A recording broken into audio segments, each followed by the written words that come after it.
So the mission for this week is just basically to continue, and I'm going to go a bit deeper into some of these circuits that we just talked about last time. No real new circuits, but I want to tell you a bit more about how the retina works. And in the form of this particular product, the first product that we ever sold is called a Physiologist Friendship. And then after that, I'm going to tell you about some cool circuit techniques like the cascode. I'll talk again about the Miller effect, and then we'll go into some deeper analysis of the second order behavior of this photoreceptor circuit that you guys are doing simulations and small signal analysis of. So that's the plan. And so I'm going to talk a bit about this, photoreceptor cell itself, this fascinating biophysical photoreceptor cell, but in the context of making it adaptive, making it actually have a kind of a high pass frequency response. And then in the context of this particular chip called the Physiologist Friendship. And in the past, we always taught about this adaptive photoreceptor. Does this circuit look kind of familiar to you? It's the same as the circuit you tested, except for that red part right here, right? And what I'll try to explain to you in the context of the circuit that you tested so far is that this red part here acts like a kind of a feedback circuit, which has decreased feedback at high frequency. See, at DC, this this resistor-like element is a short circuit. And so it's exactly the same circuit that you guys have simulated and we talked about. But for AC, for changes, the feedback goes through this capacitive divider. So for high frequencies, there's less feedback because it's divided down by this capacitive divider. Because there's less feedback, you get more forward gain. And so that's how you can get a response which has a steady state response like the biological receptor that's flat like this, and has a transient response like this that has high gain. And if you actually lay out a circuit like this, it's quite cool because it's not so, it sort of looks like what you expect, right? Here is the photodiode. In this case, in this particular case, we made the photodiode just by extending the source of this N FET. So it's just the N source drain region. This is looking down on the thing. Here's this transistor. Do you see where that transistor is? It's this one right here. That's the photodiode down there. And then the amplifier is these three transistors here. It's actually three of them because it's not two like this blue circuit here. It's three because there's a cascode here, a long cascode transistor. The green is the source drain or thin oxide region. And you see how it goes around like this? It snakes around, makes a really long cascode transistor. And then that feeds back through this resistor-like thing, which is a pseudo resistor. It's kind of a transistor arranged to be a very high resistance element. And then what's this over here? This is the two capacitors, right? The C1 and the C2. It's poly capacitors. And all this was built in the history of neuromorphic engineering to mimic things like the center surround computation that's happening in the biological retina. And this image is quite famous in the history of neuromorphic engineering because it's from the cover of Scientific American from Misha Mihal's PhD work. It's Silicon Sees a Cat. And she worked for hours and hours and hours to get her cat to stay still long enough or move just enough so she could get a nice picture of it for the cover of Scientific American. Okay. So I'm going to go through the basic three-layer retina circuit, which is photoreceptors plus bipolar cells plus horizontal cells, which leads to ganglion cells. And then I'll briefly talk about the biological photoreceptor in the context of this adaptive photoreceptor. And then I'll spend quite a lot on the blackboard discussing these, especially the speed up, the second order system analysis and stuff like that. There's a lot of chicken scratching, a lot of equation mangling to do with that. Okay, so here's the famous three-layer retina circuit, which is a model of how our eyes work. You remember this picture, right? From last time, how you have these layers of cells starting with photoreceptor, bipolar cells, ganglion cells. Those are the three layers: photoreceptor, bipolar, ganglion. Along the way, there's the horizontal cells and amacrine cells. And then they come out as spiking neurons going to the brain. The reality is that it looks more like this. I don't think I showed you guys this picture. This is a real biological cross-section of photoreceptors. See, they're actually quite small compared to all the other neural machinery that sits between the photoreceptors and the ganglion cells. These are the ganglion cell bodies. And then you can't see it here, but this gray matter is like the fibers going out along the eye towards the optic nerve. And this is the outer nuclear layer where the bipolar cell bodies are. And this is the inner nuclear layer where the amacrine cell bodies are. And then in between are these gray matter where all these dendrites. And it's really complicated. It's like 20 or 30 classes of cells in each layer that are doing all kinds of sophisticated calculations that people don't really understand yet. But the simplified model that captures a lot of what it does is captured in the silicon model of this physiologist friend. Why is it called physiologist friend? It's because this chip was meant to be a tool for neurophysiologists to calibrate their visual physiology setups. In other words, you could plug this chip right in front of the computer monitor that you would be showing the animal, and then you could show it the visual stimuli that you would show the animal. And then you could record normal responses from it and make sure that all your recording setup was working in your analysis software and all that kind of stuff. And so the way it works is it has a little retina of just 7 pixels arranged in this hexagonal way. These are photodiodes here. And then there are layers of circuits that mimic the photoreceptors, the bipolar horizontal cells, the ganglion simple cells, and there's even a couple of cortical cells on this chip, which are simple cells that have different orientation type responses.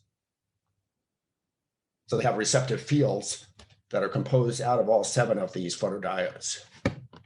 So how can you design such a circuit? You probably can almost design it yourself right now using the circuits that you've already learned in the class.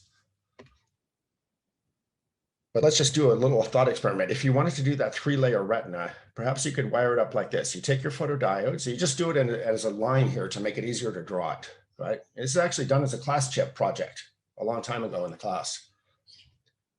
And you want to do this center surround computation that the eye does, because we know that the horizontal cells are some spatial temporal average of what the photoreceptors are saying. And the job of the retina is to send on that high pass difference and to rectify it into on and off outputs, right? Brighter than the surrounding and darker than the surrounding. And so the circuits are arranged to do that. I mean, you have the photoreceptor circuits all connected to one horizontal cell. The horizontal cell computes the spatial temporal average. And then the bipolar cells take the kind of difference between the photoreceptor and the average, rectify it into on and off channels. And then the result is that you should get these center surround receptive fields, which is what you actually observe in the retina. So this cell responds when it sees bright surrounded by darkness, and this cell responds when it sees darkness surrounded by brightness. And that's the output of your eye. That's the basic operation, either in space or in time.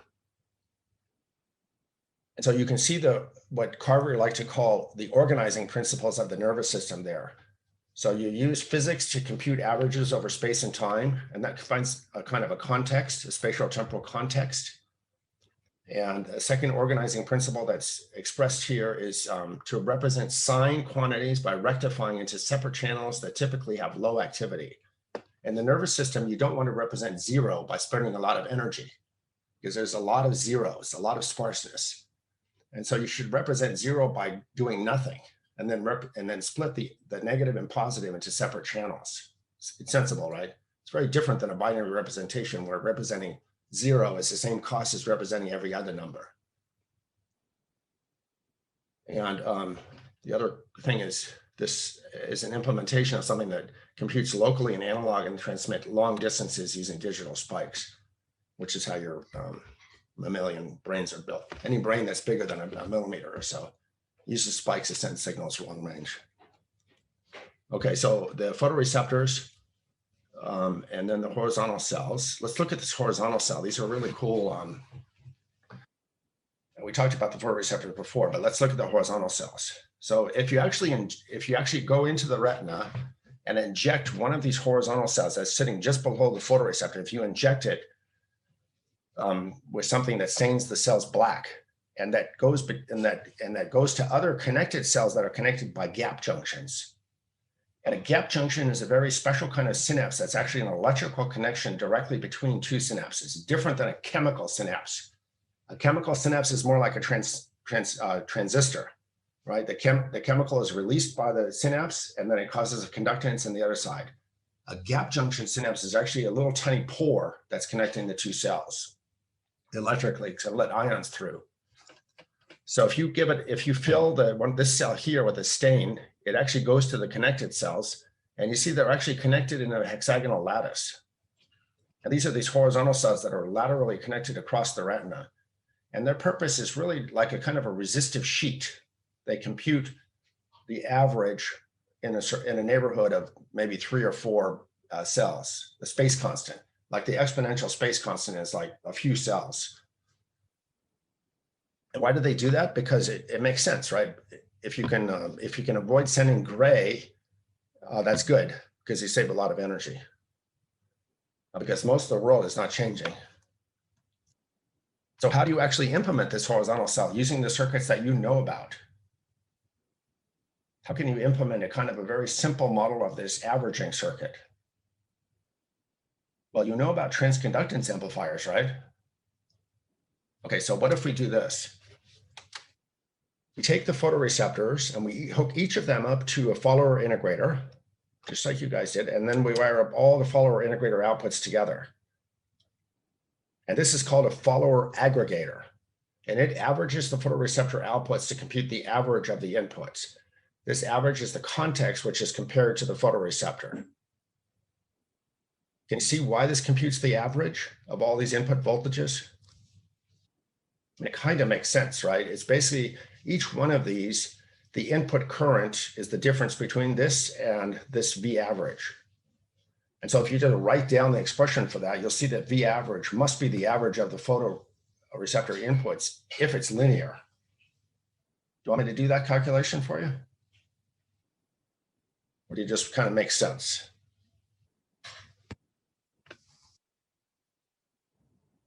It makes sense, but it would be better if we could see also the calculation itself.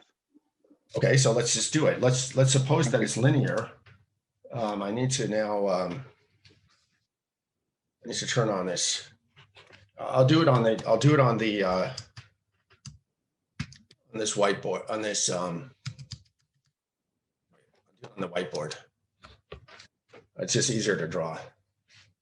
So let's say that we have V1, V2, and so on up to Vn, all hooked up by resistors. Let's suppose they're not transamps, they're just plain old resistors, and this is V average, we claim.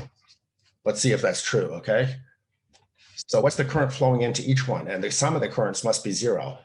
So the sum of Vk minus V average over R, and they're all the same R, right? For the moment, must equal to 0. No, the currents have to add up to 0, right? And so it doesn't matter what R is, we can just cross it out for now.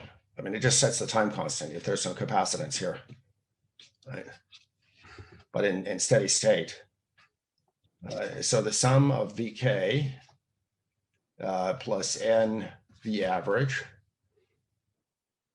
equals 0, minus, if there's N of them. Okay, so V average, now it's clear, right?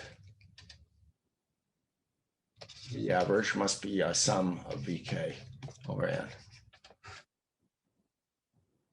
Is it clear? Yes, thank you. Okay. Okay, so that's how you do the calculation. But of course, these circuits are not resistors. They're actually transconductance amplifiers. In this small signal region where Vk is almost the same as V average, then they act like resistors. I mean, the output current is just proportional to the difference of the input voltages, right? But in reality, what happens if the voltage difference is big? Then they saturate. And that has a very cool effect, it turns out. That's actually not so easy to compute numerically. Yeah. Yeah. Now imagine what happens if all these photoreceptor voltages are close to each other and one of them is many volts away. If this was a linear computation, then this one input that was a long ways away from the others would act like an outlier. And you know the problem with outliers, right? And linear statistics. One outlier can pull you way off. But what happens if that amplifier saturates? If that amplifier saturates, it limits the effects of any outliers. And if you work it out, you'll see because the follower input output current saturates, the follower aggregator computes the mean when the differences are small. And it turns out it actually computes the median of the inputs when the differences are big. And that's very cool because the median is a very nonlinear computation.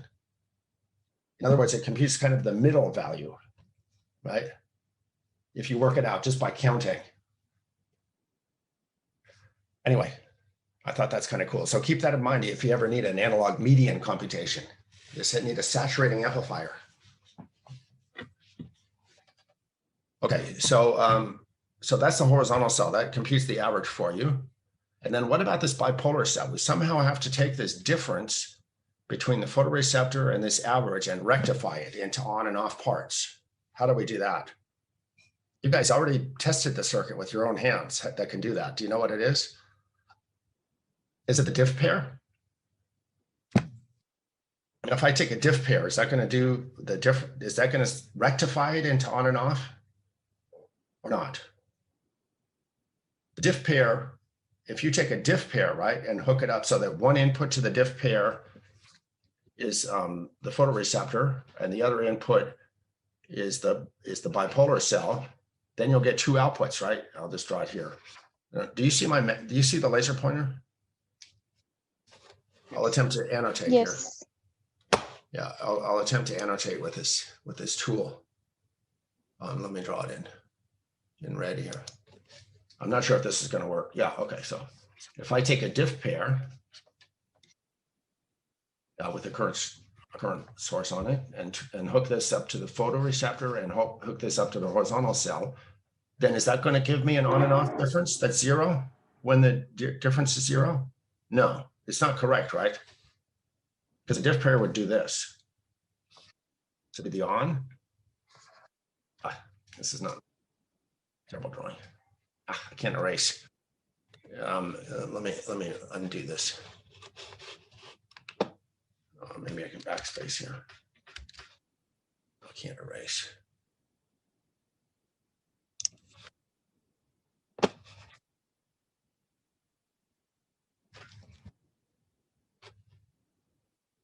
Okay. Okay, so the diff pair would give you something like this. Let me put this drawing thing over for us. I can get at it. So like this would be, let me draw the on in red.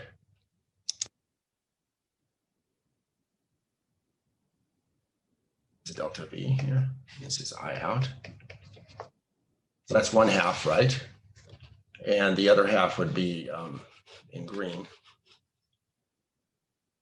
It'd be like this. Right? Okay. Is that what you want? No, because now when the difference is zero, you still have a big output. You don't want that, right? You want the difference, the output to be zero or close to zero when the difference is zero. So, but you did test a circuit that does have an output that's more like the rectifier. Do you remember which one? I mean, what you'd like is something that looks like this. Let me see if I can.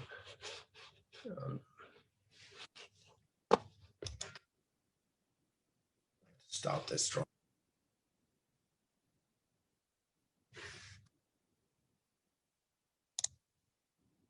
Okay, this is actually showing you the synapse. Before I go on, I just want to show you this absolutely beautiful. There's at the rod horizontal cell bipolar junction.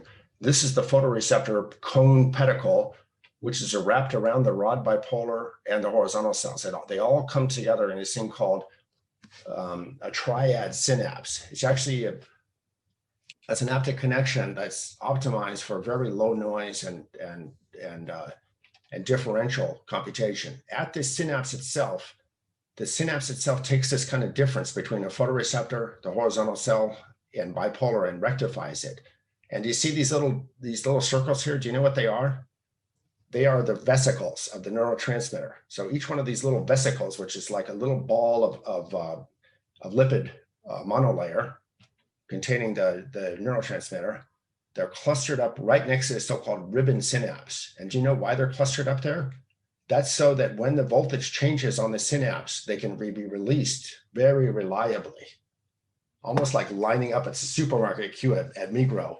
So you're ready to go out. And so that's to reduce the noise in the transmission. Okay, but anyway, this thing does this kind of difference and rectification. So what you'd like is something like this, right? Not what I drew down here on the bottom right.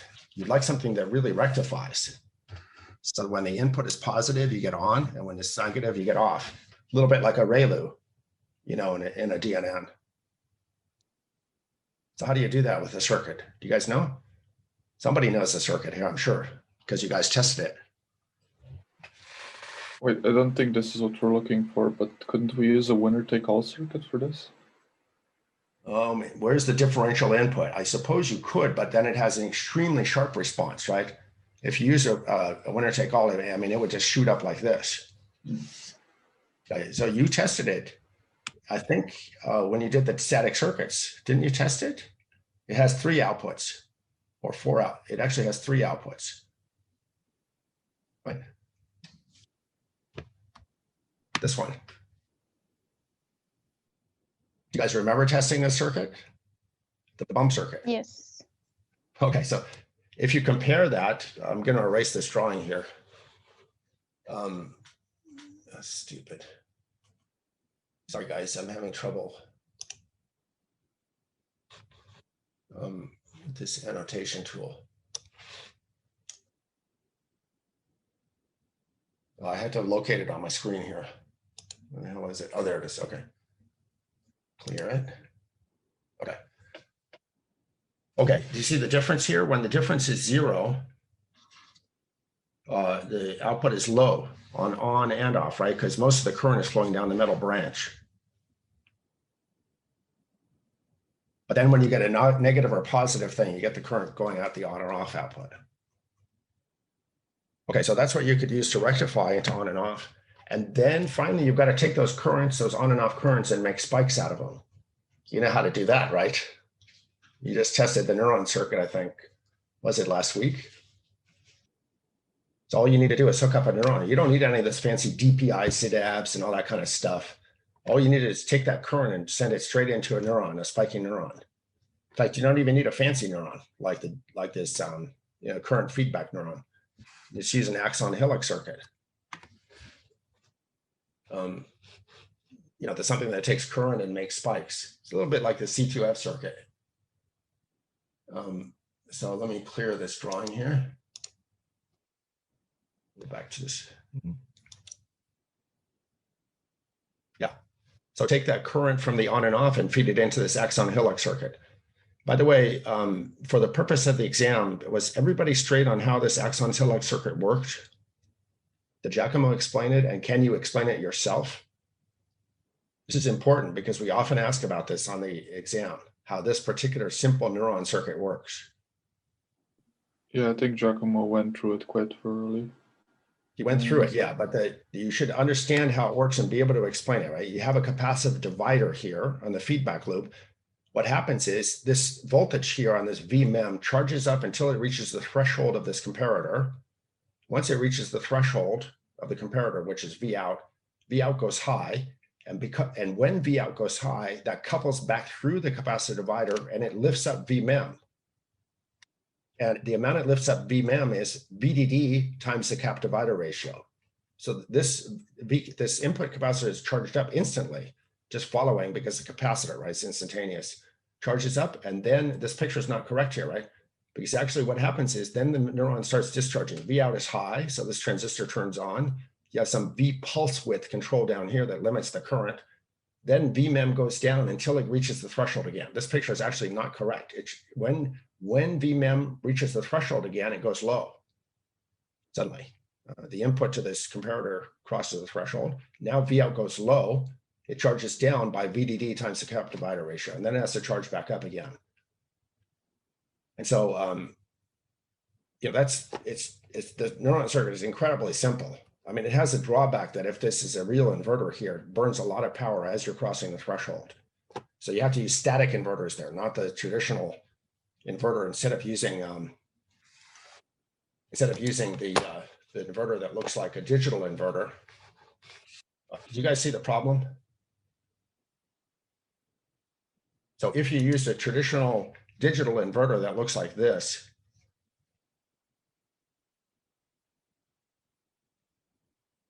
then of course, as this voltage here crosses half VDD, both of these paths are going to be on, and this thing's going to be burning many milliamps of current. That's a lot of power to burn just to slowly cross the threshold. And so instead of doing that, what you do in this circuit to reduce the power consumption is to use something like a static inverter. So you just put a static bias on one branch. And then, basically just an amplifier. And then the output is just like this. And now the power consumption is limited by the bias current that you put in the top transistor. And so you put a couple of those in series, and then you can kind of limit the power consumption. Of course, it also limits the slew rate, but then you can bound the power consumption. And by the way, this picture is wrong, right? There's no reason that it should switch when it gets to this point. This should actually switch when it gets here. And charges up again. And it switches down here again. And it should charge, just the amount that it charges up here through the cap divider should be exactly the same as the amount that it charges down the other side. Any questions about that? Okay, so anyway, so here's your spiking neuron. Once you have that spiking neuron, you can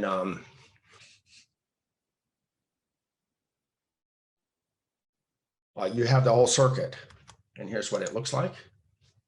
So you have a photoreceptor at the top. Its output is going into a transconductance amplifier.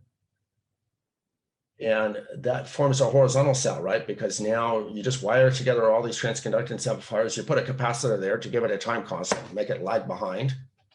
And you take the output of the photoreceptor and its horizontal cell, and you wire it up to this bump circuit, flip it over so it's putting out current from the P side, and feed each of those currents into a spiking neuron circuit. And there you have one channel of your 3-layer retina. Is it clear? Yes, thank you, Hector. You were right. Eve's also got it right. Okay, so the question is, why are there no amacrine cells? Yeah, that's because amacrine cells are really complicated. Like I say, there's about at least 20 or 30 or 40 or 50 classes of amacrine cells. They extend over a big extent. Some of them are direction selective. It's not clear. We could have included something like that, but the functionality was not so clear. It's not just taking a difference, a high pass difference. It's hard. And only a couple of people have built silicon retinas with amacrine cell models on them, and the functionality provided by those amacrine cells was never very clear. And they occupy more real estate, right? Anytime you put more stuff on the focal plane, you're going to get less fill factor, less area sensitive to the light. So that's still a bit open, what you might use it for. So you guys who watch the slide can just watch this video, or should I'm going to stop here for a sec.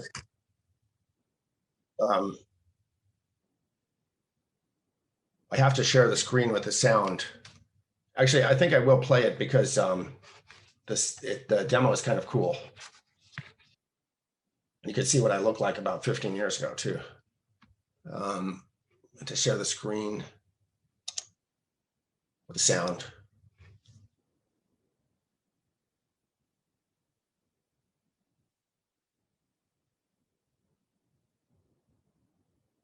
Tell me if you can hear this. This is a demonstration of the off-type ganglion cell. Remove the stimulus around here. The chip is looking up at this tangent screen. You can see here how it responds to this off stimulus, but not to a light field. That's very short. Basically, what I was showing, I don't know if you guys saw it there, but you can watch it yourselves. What I was showing is that because this was one of the off-center cells, it needs a small off spot to make a response. If you make a big off spot, what happens? If you just make the whole thing black, what happens? Why does it not respond then? Let's go back to the previous slide. Because the horizontal cells sum up to negative, like the average is negative, is nothing. Yeah, that's right. So if you make everything black, then all the photoreceptors go down. That's true. Since they all go down, the average goes down too, and so there's no difference. So you need to be darker than your neighbors. That's the cool thing. So it does this, you have an off output and an on output. it's just like the dynamic vision sensor, event camera, right? Response to this contrast. In this case, it's spatial temporal contrast because of the averaging of the horizontal cell in space and time. All right, so I hope that's kind of cool to see how simple that some of these circuits can really be, and that you have, measured now with your own hands, most of them. I think I'll skip talking about the biological photoreceptor, the biochemistry of it, just except to say that it's very fascinating distributed biochemical amplifier. It's like a 3 or 4 stage biochemical amplifier that's all happening right here in these outer segments. And you can read about it in a lot of places. I highly recommend, if you're interested in this kind of stuff, there's a beautiful book by this guy named Bob Roddick. Bob Roddick's a very famous retinal physiologist who I got to meet at a retina course on Friday Harbor in Seattle, one of these islands that's out in the bay in Seattle, at a summer course. And he was just a really cool guy. He's dead now, but he wrote this beautiful book called The First Steps of Seeing. You see this picture here? I just showed it to you, the horizontal cells. This is absolutely a labor of love. And if you can find it, it's just a pleasure to read. I mean, it's like a life's work for him. So I highly recommend this if you want to read more about the biology of the retina. But I'll just say that what we try to capture in the electronic photoreceptors, exactly, for many years, we tried to capture this adaptation property, right? You get a low gain for DC and a high gain for AC. In other words, you should amplify the changes, which are presumably more interesting than just the static, boring stuff that's sticking around. It's a general principle of the nervous system extending from the sensory input on every sensory input all the way through the computation that's happening in synapses, in cortex. And so you guys know this circuit, right? That's the one you've been testing, this transimpedance logarithmic photoresensor with a feedback loop. Now this slide here, which is provided to you, it does some of the computation, and it explains why this photodiode has a large capacitance and a small photocurrent takes a long time to change this VS here. But this high gain feedback loop here clamps this VS at a virtual ground, and it speeds up the response. And the output voltage Vout is also the gate of this feedback transistor M1. So that kind of has a static gain. The gain is the same whether the signal is changing, or the DC gain is the same as the AC gain, kind of. It doesn't amplify more for changing signals than for DC signals. And so the way you make it adaptive to give it more gain is by reducing the gain. The general principle of feedback is if you want more gain, feedback less, and that forces the output to go more. And you can think about this adaptive photoreceptor with this capacitive feedback, which has less gain at high frequency than at low frequency, in the context of a feedback system like this, where the input is X, it's summed together with some feedback, which is the product of the output times B, and then feed forward, you have a high gain A. So you can analyze the whole circuit in this feedback system way. We're not going to do the adaptive photoreceptor, but I just want to tell you about some useful components that are in this adaptive photoreceptor, in particular this resistor. So the problem is, how do you make a resistor? In CMOS, you can make resistors out of polysilicon or NWell or something like that, but they tend to be rather small resistances. In other words, it's difficult to get a very high impedance conductive element. If you can get them, but they just occupy lots and lots of area. So how can you make a high resistance element using transistors? And why do you need a high resistance? Because you need a long time constant. You can get a long time constant by putting a big capacitor, but then that occupies lots of area. It'd be much better if you could just make a very small conductance. So how can you make a high resistance here? So that the time constant for this adaptation is long. And there's a cool trick that we came up with about more than 20 years ago now, how to make a very high resistance pseudo resistor out of one single transistor. And so if you do that, you can get these nice adaptive photoreceptor responses like I'm showing you here. I won't show you that stuff here. I just want to tell you about these pseudo resistors, these adaptive elements. So here's the trick. You take a single PFET, and now you want a resistance between VO and VF. And suppose you take a single PFET and wire it up like this so that the gate is hooked to the floating node and the source is hooked to the bulk of the PFET. Normally, this bulk would be tied to VDD, right? But what happens if you tie the bulk to this V0? Then you have a very interesting device, which in one direction, when VO is bigger than VF, acts like a diode-connected PFET. You can see it here, right? Imagine that VO is VDD. And turn this thing on its side, and then you have exactly a diode-connected PFET. And it has like kind of an exponential response, right? But now imagine that VO is less than VF. What happens then? Normally, you shouldn't do that because the N well always has to be higher than the P source drains. In other words, you don't want to normally forward bias this PN junction. But if you forward bias the PN junction, then you have a diode in the other direction, actually a bulk diode. Do you see that? So in one direction, you have something, a transistor that's diode connected, and the other direction, you have a physical PN junction that's forward biased. And if you do that, you can get an expansive pseudo resistor with a current voltage characteristic that looks like this. Here is the voltage across the element, or this is plus is when this voltage is higher than this one. So you see what happens here. In this positive direction, you get this diode connected MOSFET that looks like this. And the negative direction, you get this PN junction. It looks like this. They're both exponential. They have different exponential factors. But the main important thing is that it's extremely flat here, and the current is very small for a big voltage range. And so that's why it's called kind of like a pseudo resistor. It just has a resistor-like character. It's a conductive element, but it's very nonlinear. And so it can act like a kind of a very high resistance for small voltages and a low resistance for big voltages. And so this particular circuit element has been used in a lot of, since then it's been used in a lot of bioamplifiers, which are like the circuits, CMOS circuits that you put into brain implants to measure the electric potentials in the brain. So keep it in mind if you're looking, this is one type of pseudo resistor that you can build in CMOS that can give you a high resistance in a small area. Okay, so here is the pseudo resistor, right? It's a PFET. And like I say, you've got the capacitor over here. You can see this, right? Yeah. And here is the node you're actually driving. You're driving this by the amplifier. Here's what's called the floating node, what I called VF there, and here's VO. And what we have to do is now tie the bulk to this side. That's what we call a pseudo resistor, where we had this this kind of an exponential IV relationship. Let's see, let's draw it like this. This is I going this way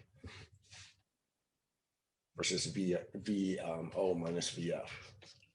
It's exponential in both directions. In one direction, is it clear? So take this thing, take this circuit here and lay it on its side so that VO is bigger than VF. We'll just draw the voltage like this. Then what you have is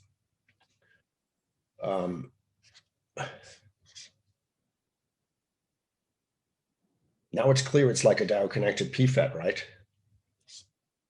If I put a VDD here, it'd be exactly a diode connected PFET. That's clear, right? Mm-hmm. And then you have this exponential IV because then the I is equal to E to the kappa V. Let's say that VO is VDD. It's just delta V, kappa V times 1 minus E to the minus V. That's the drain. And then if V is bigger than a few UT,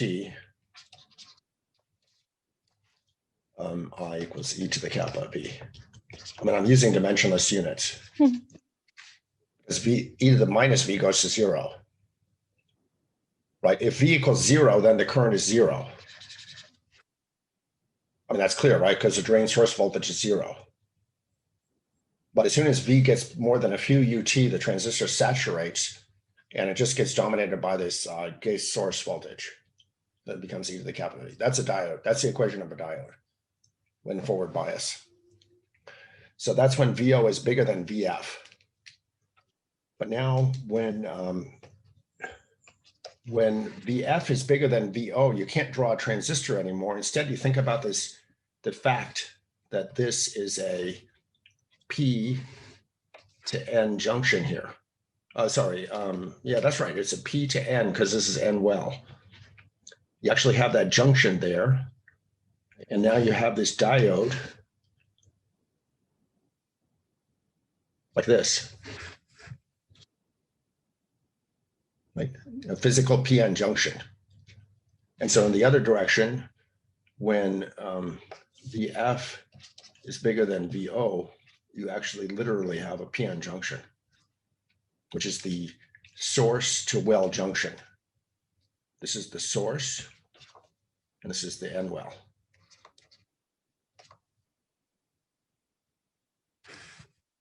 And so that's also a diode. Okay, thank you very much. You actually do have, yeah, it's a little more complicated than that because you have a vertical bipolar transistor. You can look in the slide and you'll see that it's actually what they call a vertical bipolar transistor. If you look at the structure, you have a P, N, and P. So it's a PNP vertical bipolar. And so when you turn on this PN junction here, this one, you're actually turning on the base emitter junction, and the P substrate is a collector. There's one collector here, which is the other P source drain, and the other collector is the substrate. Whether you have a bipolar effect there or not is not so clear to me. A bipolar gain mechanism. But the main thing is just a forward bias junction. Now, the cool thing about this structure is if you put metal over it, if you actually shield it with metal, then it's very impervious to the effect of parasitic photocurrent. Think about it. I'm going to put a metal shield over this. This doesn't matter for a bioamplifier, but if you're shining light on the chip, it matters a lot. Here you have your gate. And normally what happens if you make a switch or something out of an NFET, suppose we put an NFET switch here instead of a PFET. And even if you cover it with metal, if there's an opening in the metal somewhere nearby, then this NFET acts like a photodiode. And it's very difficult to keep it from soaking up electrons and acting and leaking. But this structure here, this one, you can, if you cover it with metal so that no light shines directly on it, this junction here won't get affected by parasitic photocurrent because it's surrounded by that N well. And so you can blast light onto this thing, onto the surroundings, like on a surrounding photodiode, and it won't affect the resistance of this switch. That's certainly not true from any switch that you make out of a normal NFET. If you include an NFET, like it's tempting to try to make a switch like this. You do that in one direction, and you do something like this. You try to make an NFET in the other direction.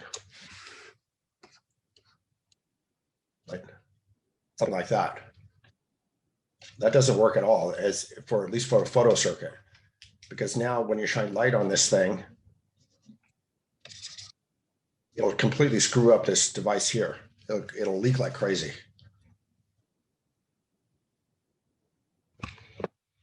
Okay. Thank you. Sure, no problem. Okay, so I think I'm going to start with the so-called cascode. And it's it's called a cascode because I don't know why it's called a cascode. It's called a cascode because of the days of tube electronics. Because this particular shield in between the plates of in a vacuum tube device was called a cascode. I don't know why somebody came up with that name long time ago. But as I said, it's kind of a shield. I'll explain why it's a bit of a shield and how it deals with the Miller effect. Last time I talked about this Miller effect, and I'm going to draw here to explain the concept one more time. So the input stage of that amplifier that's feeding back in the photoreceptor in any feedback circuit looks like this, right? You have an NFET on the bottom, and then you have some kind of current source at the top.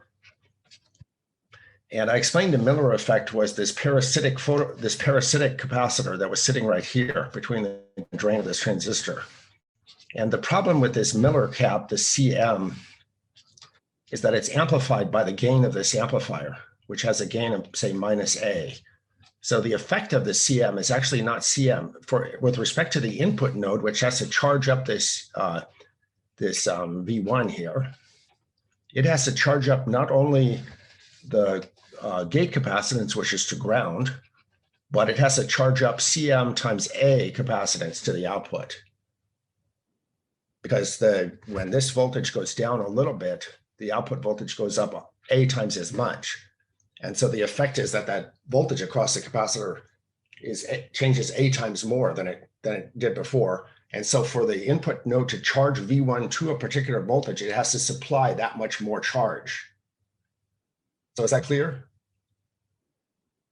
So I told you last time that in the context of this photoreceptor, that if you increase the gain of this A, that speeds up the photoreceptor, but it only does it to a limited extent, the amount that it can cancel this parasitic capacitance to ground here, the C1. But it doesn't do anything about the CM, right? So if you increase A more, it increases the Miller effect more. That's why it's called CM, by the way. And so you don't get any speed up. And so what can you do about that? You got to get rid of that Miller cap somehow.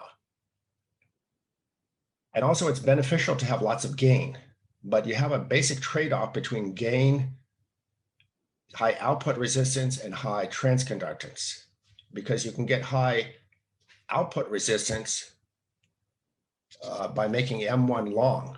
So if you want high RO, you make the L longer, right? If you increase the length of the transistor, you can increase the output resistance, but the transconductance of the device is kind of goes down as you make the device longer, in some sense. You can make it longer, but it's tough. So there's a trick called the cascode. How many people know about this cascode so far? Has anybody heard of it? I'm sure people that study circuit stuff know about this a lot. Hold on just a sec here. I need to show the participant list so you guys can vote. Okay, so one person heard of it and other people haven't. Okay, so here's the trick. It's a really cool trick. What you do is you put another transistor right above the first one, like this. And that has a very cool effect. I won't even draw this current source. I just draw these two transistors. So here's your input transistor. Let's call this M1 and M2. And here's your output voltage of your amplifier. Here's your input voltage. We don't care what it is right now.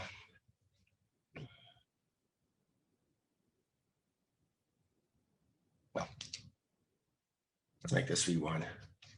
And VO stands for output. Okay, so let's see what that does. So what does that do to the output resistance from the viewpoint of VO? If I just put a voltage, a fixed voltage here, called it VC, say 1 volt. So I'll put this here to like say 0.5 volts, that's subthreshold. And I'll put VC here to maybe 1 volt. Okay, so where does that leave this node Vx? What's the approximate value of Vx? Okay, so I know that the same current is flowing through the same transistor. So this gate source voltage is a 0.5 volt.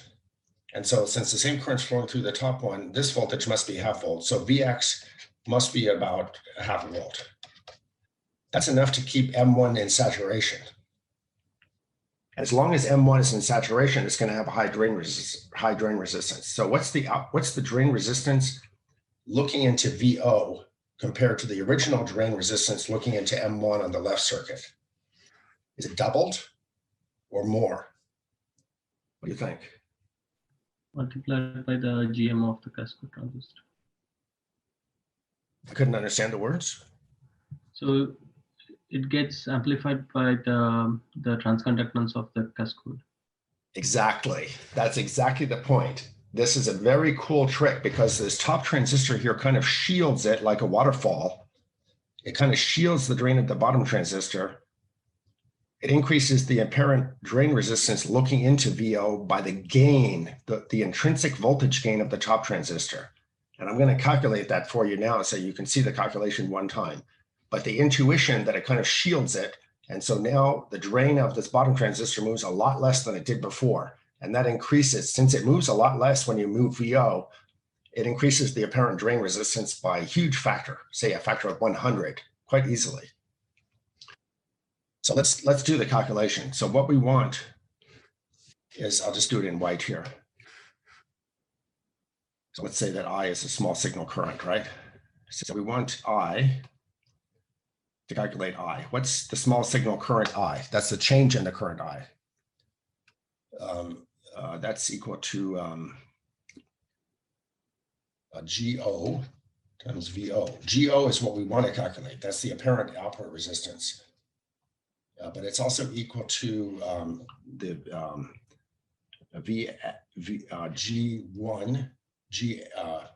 GD1, that's the drain resistance of the bottom transistor times Vx. And it's also equal to the current across the top transistor. So we got to calculate Vx. We don't know what it is. What's the current through the top transistor? Well, it's GD2, that's the drain resistance of the top transistor, times VO minus Vx. So that's the drain conductance. Now we have to include the source conductance because when VO goes up, Vx also goes up.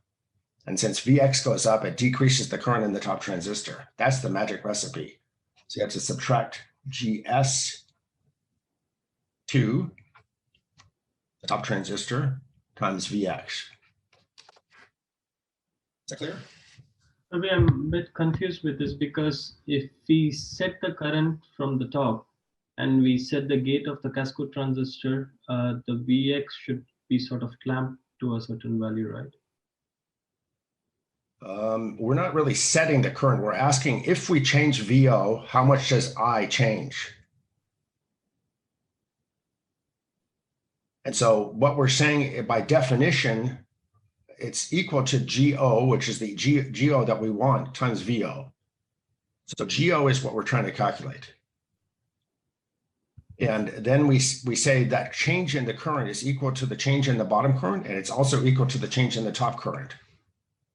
Both of those currents are changing by the same amount, right? There's no other place for the current to go. That's what I'm doing here. Is it clear? Yeah. Okay. So now I'm going to make an approximation. I'm going to say that Vx hardly moves compared to VO. I know that already. So just to make it simpler, I'll just cross out Vx here. Basically, Vx is almost zero compared to VO, right? So I'll just say this is zero. That makes it a little bit easier. So now we got to calculate Vx, right? And substitute it in here because we want GO. Well, so Vx is equal to well, let's see now. How did I do this before? Oh yeah, so I can just put it together, right? Maybe I don't need to do this, what I just did. Let's just calculate it explicitly. So Vx times GD1, I'll move the GS1 over, plus GS2 as the Vx side equals GD2 times, I mean, I can really leave it out, right? Well, I'll put it over there too. GS2 plus GD2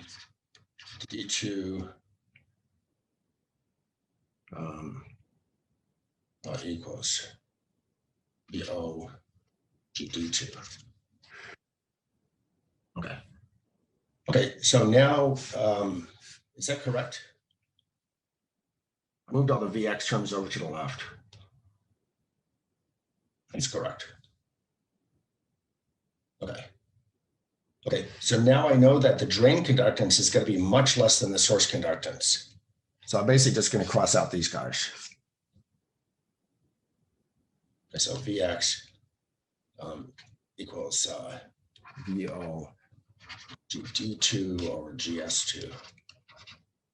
I hope I did that right. And so then I over VO equals GO. Let's take this from this equation here. I divided by, let's see, I'm making this thing wrong here. Sorry, guys. Now I can get rid of Vx here. This is the right place to do it. Let's take this equation here. I say that I equals GD1 times Vx, which is GD2 divided by GS2 times VO. And so now I have I divided by VO, which is GO.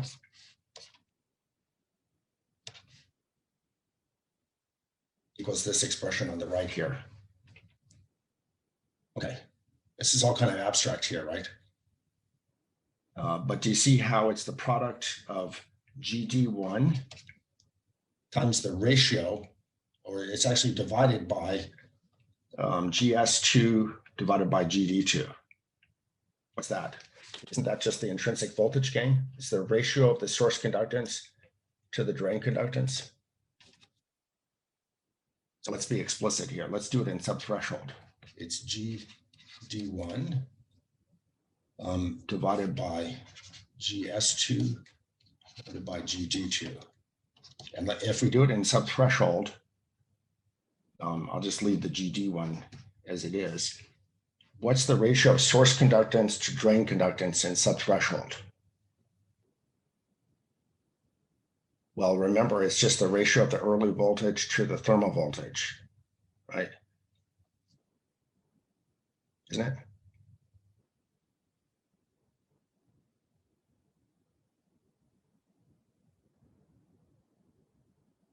Do you remember that? Is that clear to everybody? Yes. Okay. Okay, so the output conductance is actually the original output conductance, but divided by this huge ratios. For example, this will be like 1/40th of a volt, and this will be like, say, 5 volts to be conservative even. So it'll be 5 times 40 times smaller. 5 times 40 is 200. So it'll be like GD1, it's the original drain conductance divided by 200. Is that right? 5 times 40 is 200? No, 5 times 4 is, yeah, 200. Yeah. That's cool, huh? So that's a nice trick. Anytime you want a high voltage gain stage, you put in a cascode like that. That'll get rid of the Miller cap and it'll increase the drain conductance a lot. Generally, you don't put a, it takes away a little bit of headroom, right? Because now this gate here, this gate has to be adjusted to hold the drain of the M1 transistor just in saturation. So you need some independent thing that will generate that cascode voltage for you. You have to hold the drain in saturation like a couple hundred millivolts or so. And it takes away a little bit of headroom. And so you generally don't bother with it for the PFET that's sitting on the top here, because you can afford to make that PFET really, really long. And so you just put a long PFET up there and then 2 short wide NFETs down here that together make a high output resistance and a high transconductance.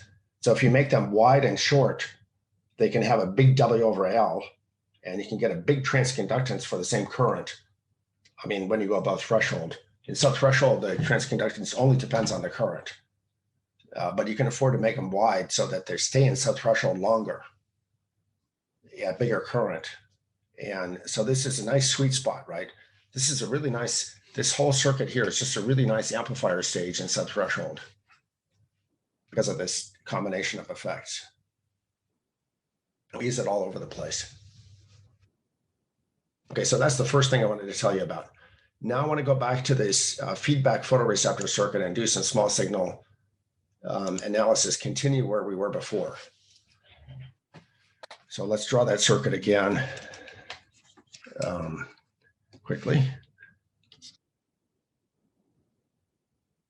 And you remember how it goes, right? There's a feedback end FET. That's some stupid thing here in my way. Okay. And then there's an amplifier here, the current source. Okay, and you guys did the calculation of this dynamics, as part of the exercise. You have an M1, M2, IB, and then you had a C1 and C2 sitting on the output like a parasitic C2. Both of those are parasitic capacitors, right? They're not intentional capacitors usually. And last time we calculated the transfer function of this thing, small signal transfer function, was that this is V1, V2, this is IP, which is some background current plus some small signal current. We said that V2 was equal to I over IP. So that's like the fractional change in the photocurrent times, what was it up here? Wasn't it a UT over kappa? And then in the bottom, we had this expression for the transfer function that was like tau1, tau2, s squared plus tau1 plus tau2 s plus 1. Only there was a kappa A here, right? Where A was the gain of this amplifier.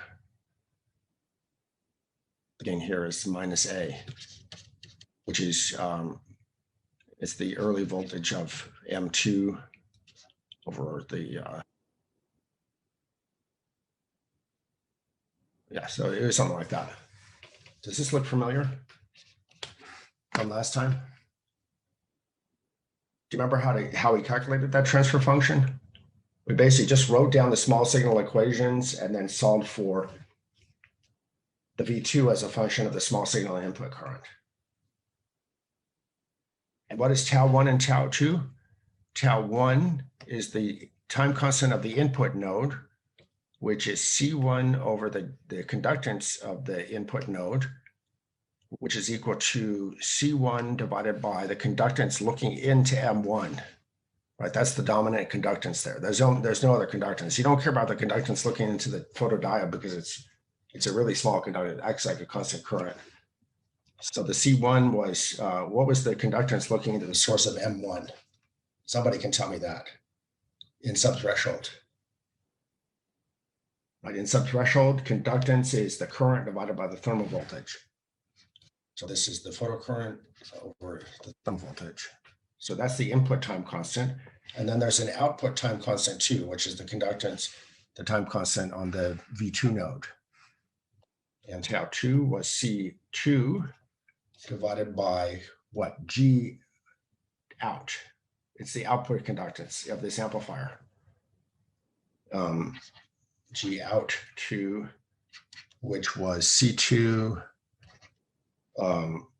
which is C2 divided by, okay, so what's the output conductance? Approximately? Of M2. What was that again? The output conductance looking into M2. That's what we care about. Remember, it's an early effect, right? Not a transconductance, it's an output conductance. So basically, the output conductance of M2 is the bias current divided by the early voltage of transistor 2. Okay, so now you have explicit values for the time constants as a function of the currents and voltages, right? There's nothing abstract here. It's all concrete. If you know what the photocurrent is, you know what the bias current is, you know the capacitance, then you know these time constants. So now you have the whole transfer functions. You can plot it numerically and all that. What I want to talk about now is to tell you about a very cool concept called canonical small signal analysis for second order system.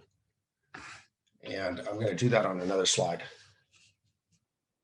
And this is something that Carver did in his book, and I found it just incredibly useful over, the decades. Canonical second order system. All right, so what do I mean by canonical? So here we have a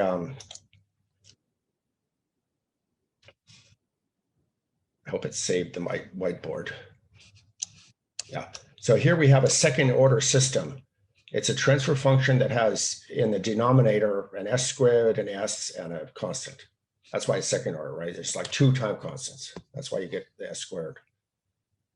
And so we're interested in a general form of this, right? When you have this quadratic in the denominator, it turns out that it's useful, although maybe not obvious to you right now, that you can write this h as, I don't know what happened to my canonical.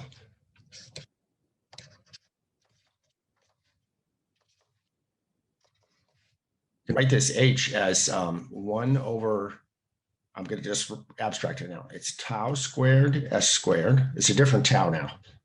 Plus tau over something called q, which will stand for quality factor, s, plus 1.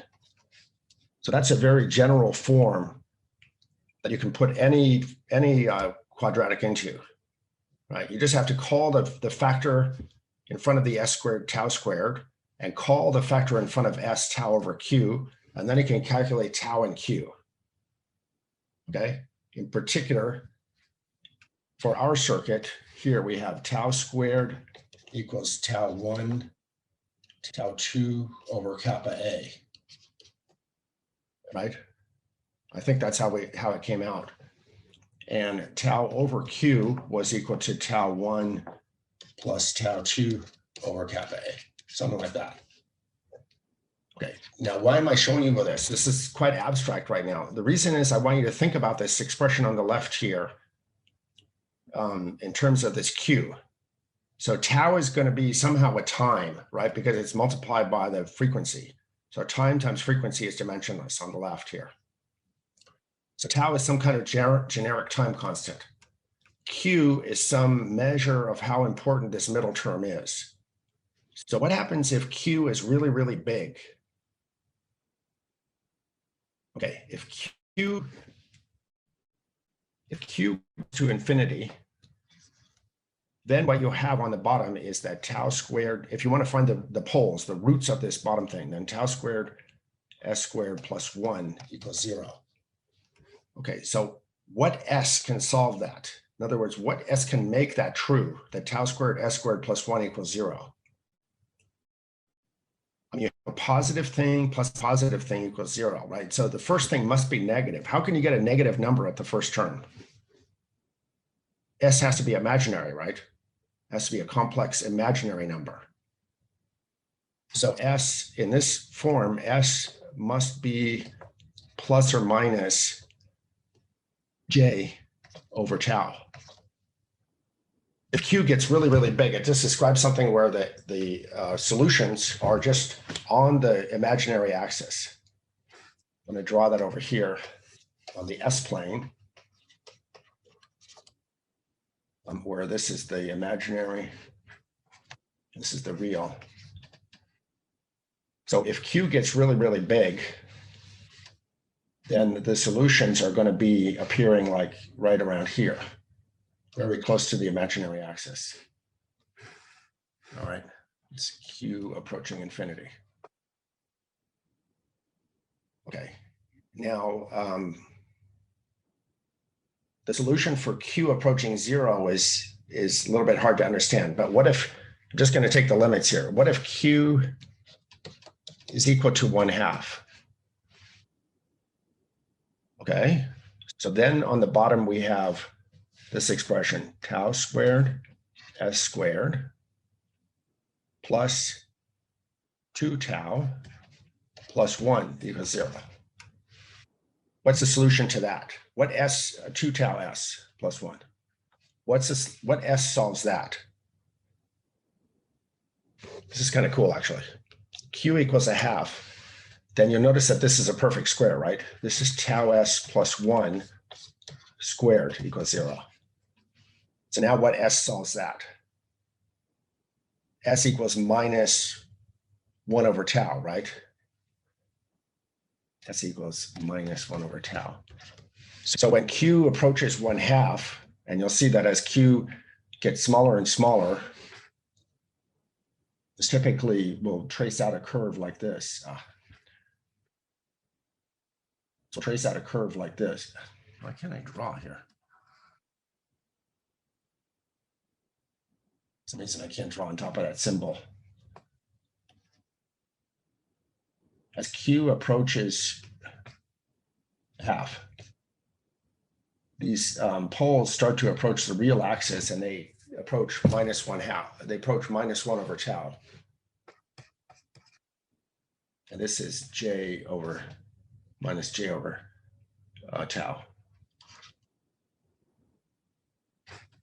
Okay, and when the poles start to approach the real axis, you just get a pure exponential decay. Remember a long time ago that I said that s is the factor in front of e to the st, right? You have e to the st is the time domain solution. And if s is imaginary, then you get these sinusoids. But if s is real and negative, then you get an exponential decay. Right. So that kind of describes how stable it is. So what this shows is that when Q is really big, like it's a kind of a very ringy response. But when Q is small, it gets like to 1/2. It becomes more like an exponential response. And so it kind of describes how stable the response is to a disturbance. Because remember, this is the natural response. If you kick the system, like capacively coupled to it and kick it, how it responds. Does it come back like a pure exponential? Does it ring a bunch of times? And it turns out that Q is a quality factor, is approximately the number of cycles of ringing.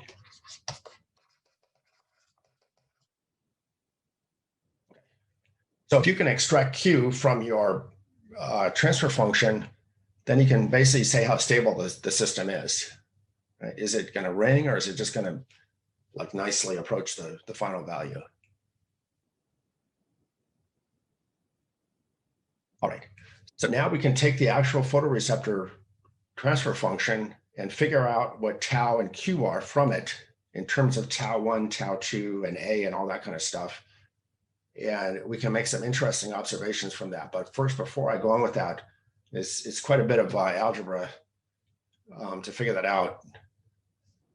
And there's some shortcuts you got to take to make it simple. But just ask if there's any questions.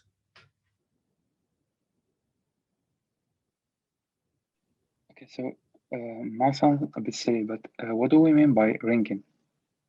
Ringing means the number, if I kick it, let me go back to the circuit.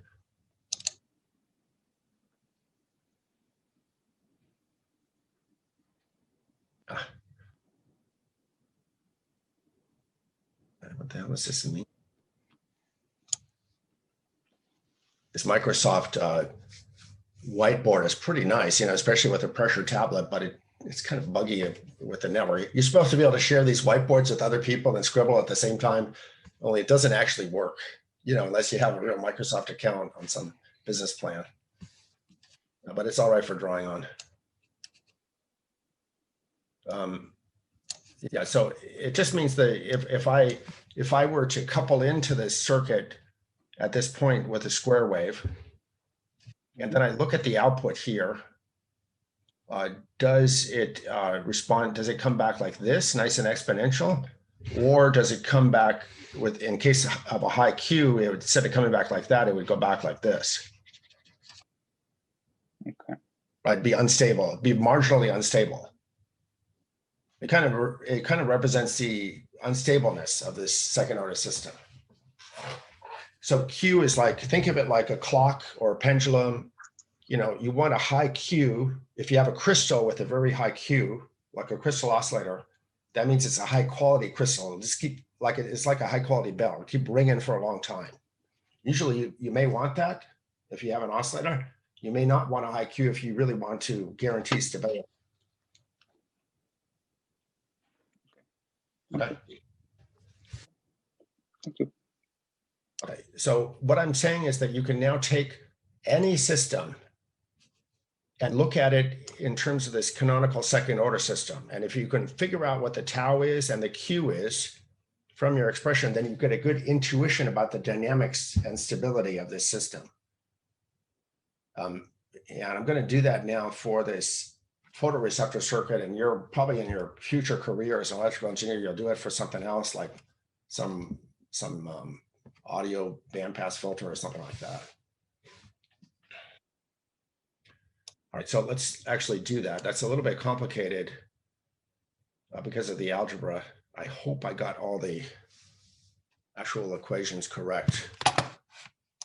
I better just check that I got that correct. Okay, I have a question. So I think I got it right. So I have a question. So the quality factor is generally dimensionless, right? Or unitless? It's dimensionless, yeah, because the tau already has the dimensions of time. So tau S is dimensionless because tau S is frequency, right? Tau is time, so this cancels out. So Q is dimensionless number. This definition that you mentioned about the number of cycles per, I think I missed that part. Just. Yeah, that's a good point. I say that. Yeah, it's because the Q describes the nature, how close to the imaginary axis the roots of this polynomial are. So if Q approaches infinity, like I said, the middle term of this polynomial goes to 0, right? I don't know if you see my mouse here. The middle term, yeah, the mouse, yeah. Can you see my mouse? Yes. Yeah, so the middle term goes to 0. As I said, if the middle term of this quadratic goes to 0, then S must be an imaginary solution, because otherwise there's no way that tau squared S squared plus 1 can equal 0. You have to have S be imaginary. It can't be real, right? Yeah. Because if you square real, it'll be positive. You can't add positive to positive. So you have to get this negative. The only way to get it negative is if S is imaginary. And if S is imaginary and it's close to this axis, that means that your solution, e to the st, will be dominated by not the real part, which is a decaying exponential, but by the imaginary part, which is a sine and cosine. That's why it's ringy. If it's dominated, if S is dominated by the real part, which is negative, then it's dominated by a negative decaying exponential. Okay. Okay. Thank you. Okay, so let me now attempt to do this for the actual photoreceptor circuit in terms of this canonical analysis. Canonical means like supposed to be generic analysis. So just by memory, I'm going to, like the wizard, I crammed all this stuff into my brain this morning. Tau squared in this canonical form is equal to tau 1, tau 2 from our photoreceptor circuit, and tau over Q, tau 1, tau 2 over kappa A. That's the loop gain. Remember, kappa A is the gain all the way around the loop. You get the A from the amplifier and the kappa from the source follower feedback as they're going through the gate. And tau over Q is tau 1 plus tau 2 divided by kappa A. So now we can solve for tau. It's exactly just the square root of this product of the two time constants divided by the loop gain. And we can also solve for Q. Q equals a tau, which is square root tau 1, tau 2 over kappa A divided by tau 1 plus tau 2 over kappa A. Did I do that right? Q is equal to tau divided by that, and tau is equal to that square root. There's a square root around the whole thing. Okay, it's like this. Somebody please tell me if I'm wrong. So now I can write this out. It's actually cool because now it's all inside a big square root. It's tau 1, tau 2, tau 1 plus tau 2 squared. And when I put the kappa A inside the square root, becomes on the top, right? Yeah, it becomes kappa A squared. So it's kappa A like this. Okay. So let's ask the question now in this circuit.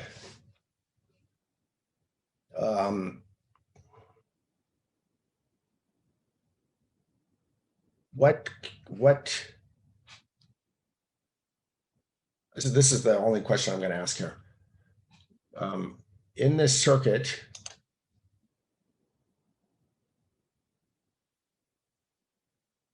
given a particular photocurrent IP, what IB do I need here to make this response stable? So remember let me go back a bit. Remember in the beginning, I showed you by looking at this transfer function that if we made tau 2 equal to 0, in other words, if we made this amplifier here infinitely fast, then we got this speed up of kappa A. Do you remember that? Because then that increased the source conductance looking into M1. If you make tau 2 infinitely fast. Okay.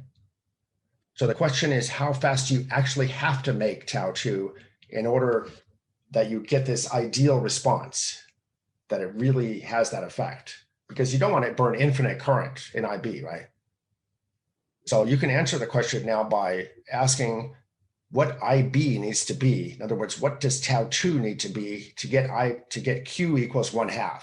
In other words, to get the response to be a nice exponential response to the output instead of ringing. So let's do that. So the way you do that is you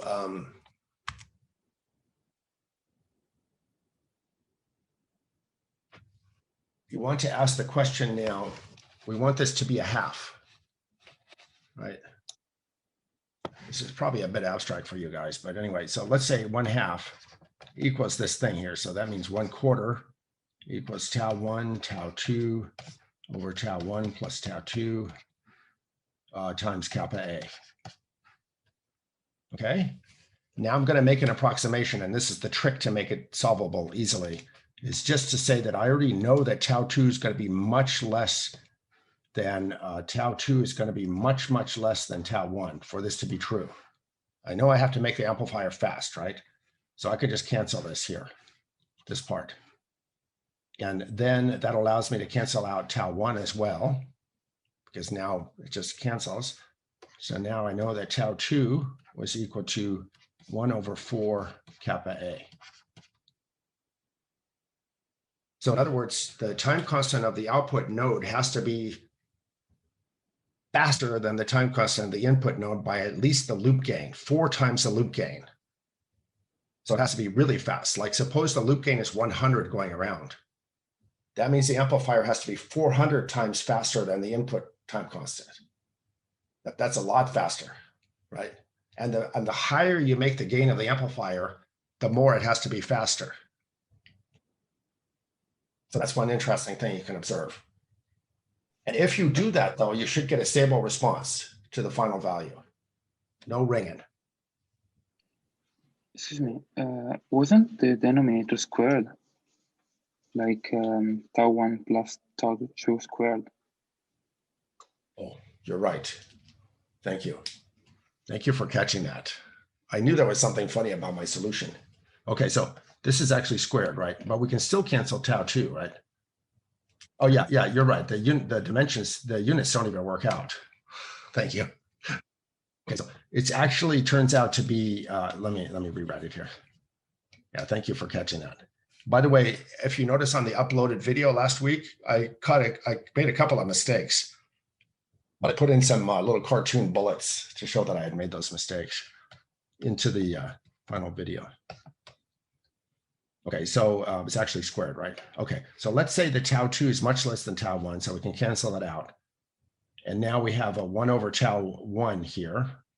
And so tau 2 is tau 1 divided by 4 kappa A. Okay, so it has to be, faster than the input time constant by 4, times the loop gain in order to get a stable response. So that's one question. So that answer to the question is how much smaller does tau 2, how fast do you have to run the amplifier to get a stable response? What's the other question you can ask? The other question you can ask is how much can it ring if you make the time constants be the same? And it's natural to ask what happens if tau 1 equals tau 2? What's Q then? So this is stable, make it stable.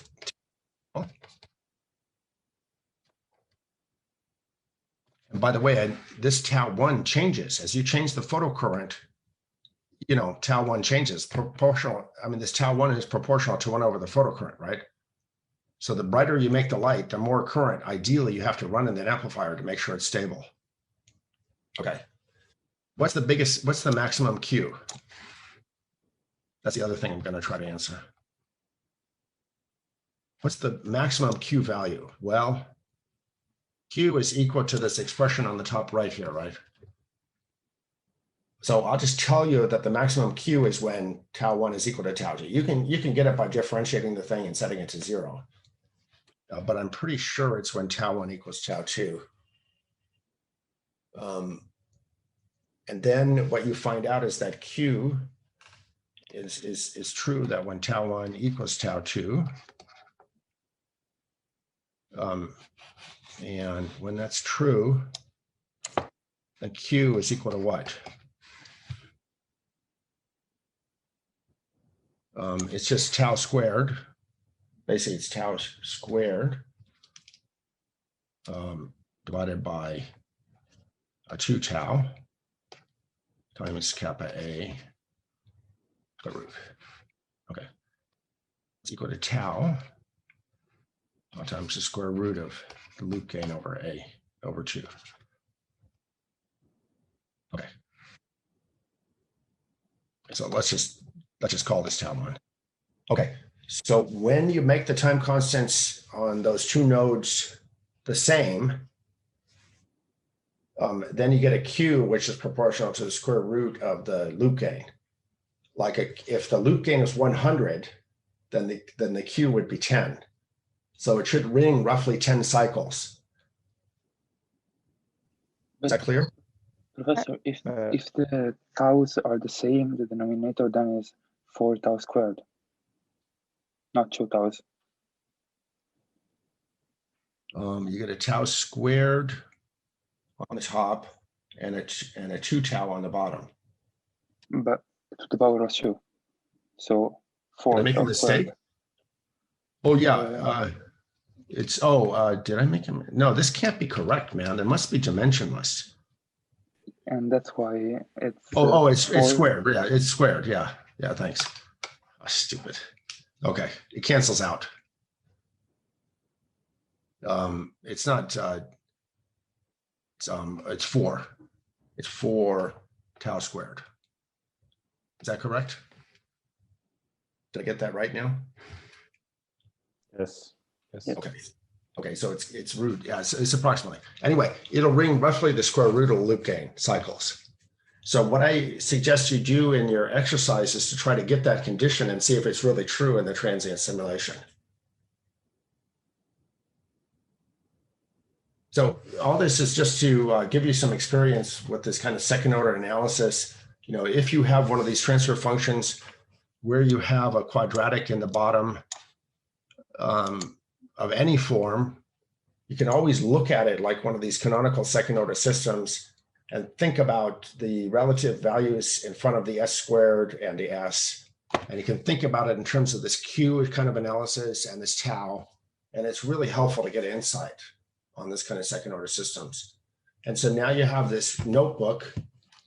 I mean, you don't have to make this your life's work to look at it, but you know, you have a nice notebook that you can play with this stuff numerically. Since now give you a lot of practice calculating the gains and stuff. And the beautiful thing about the simulation is everything is perfect. Everything is ideal. There's no cascade.